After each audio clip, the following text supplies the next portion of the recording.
마라나타, 여행자는 요구하고 순례자는 감사한다. 스스로 한번 해보세요. 여행자는 요구하고 순례자는 감사한다. 오늘 제목을 상처는 아프지만 새로운 눈을 열어주는 비밀의 문이다. 이제 오늘 그 말씀을 준비하면서 상처라는 그런 시가 있더라고요. 상처. 너는 모든 길을 만들지 세상에 없는 길을 만들기도 하지. 조팝나무가 남기고 간 꽃길처럼 저 깊고 환한. 자, 이 상처가 길을 만든다는 거죠. 그러니까 이제 시인의 어쩌면 신앙 고백일 수도 있는 거죠. 자기의 걸어온 인생길이 상처와 눈물의 힘으로 열린 것이다. 우리는 치유된 상처가 자산이다. 너무나 잘 알고 있죠.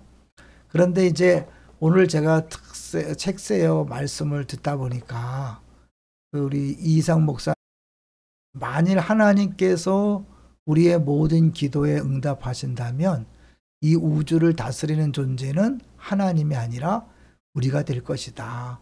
다시 말해 기도로 우리가 이 우주를 다스리겠다는 것이며 주권자 하나님의 역할을 우리가 양도받겠다는 것이다. 그러나 주권자는 하나님이시지 우리가 아니다. 하나님은 이 미로와 같은 세상에서 그분의 뜻을 이루어 가신다. 하나님은 우리가 생각지 못한 일들을 행하고 계시는 거죠. 그러면서 이제 감사의 중요성도 얘기하더라고요. 감사가 있어야 한다. 감사는 훈련해야 된다.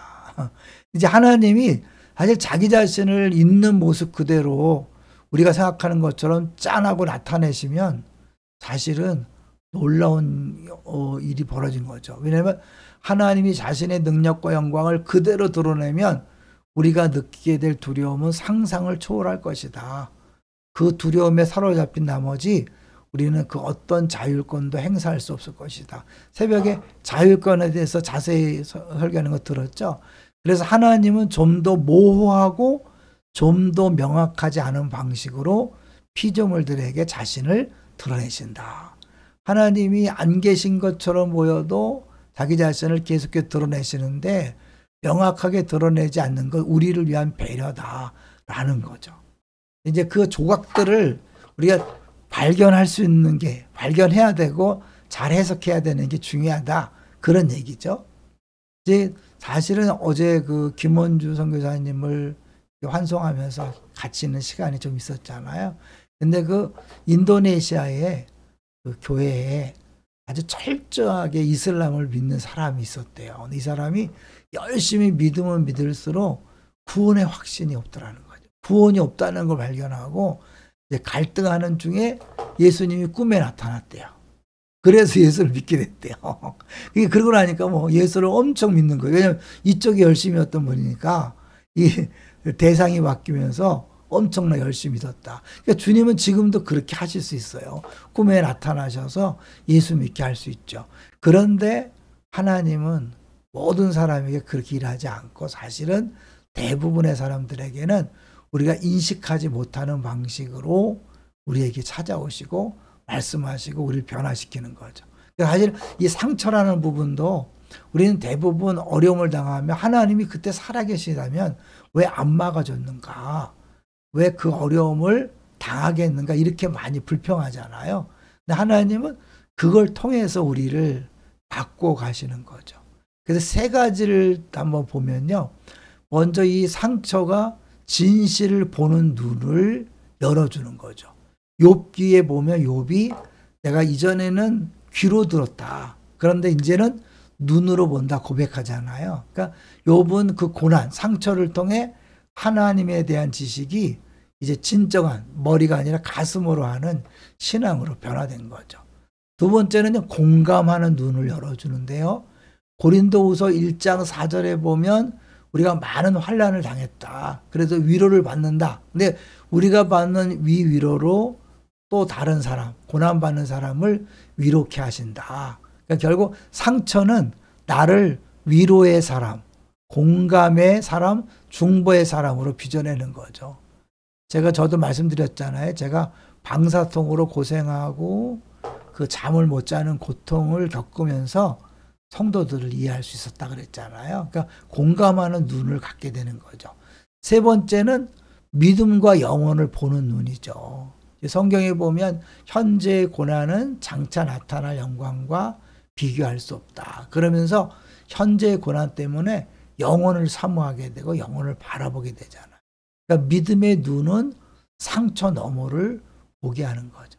세상에서는 상처를 어떻게 해요? 어떻게 치료하고 해서 회피하려고 하지만 우리는 그 상처조차도 하나님이 주신 비전의 조각으로 보는 거죠.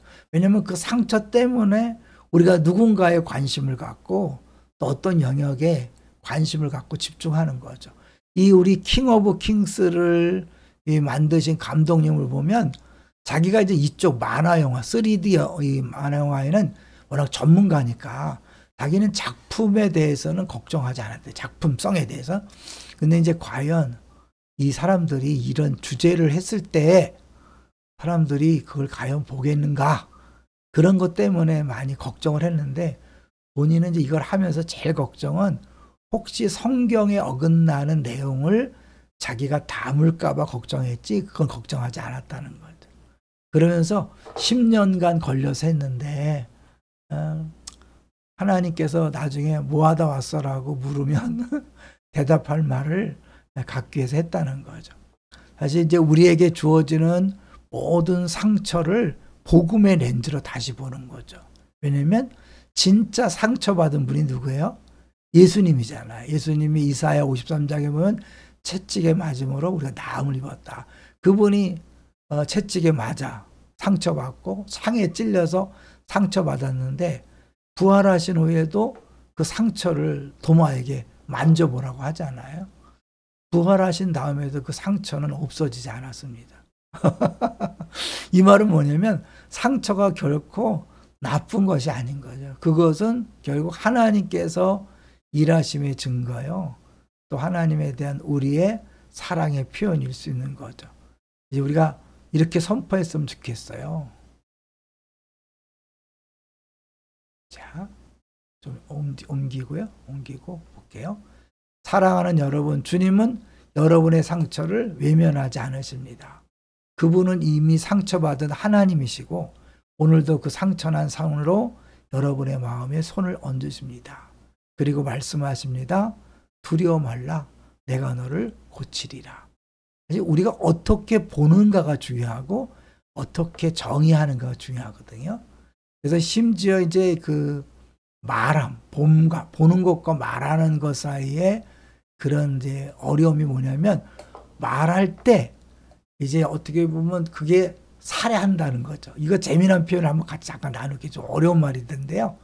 언어는 살해한다. 즉 언어는 본 것을 몇몇 기호들로 전환시키면서 그것을 과거의 것으로 방부해 버린다.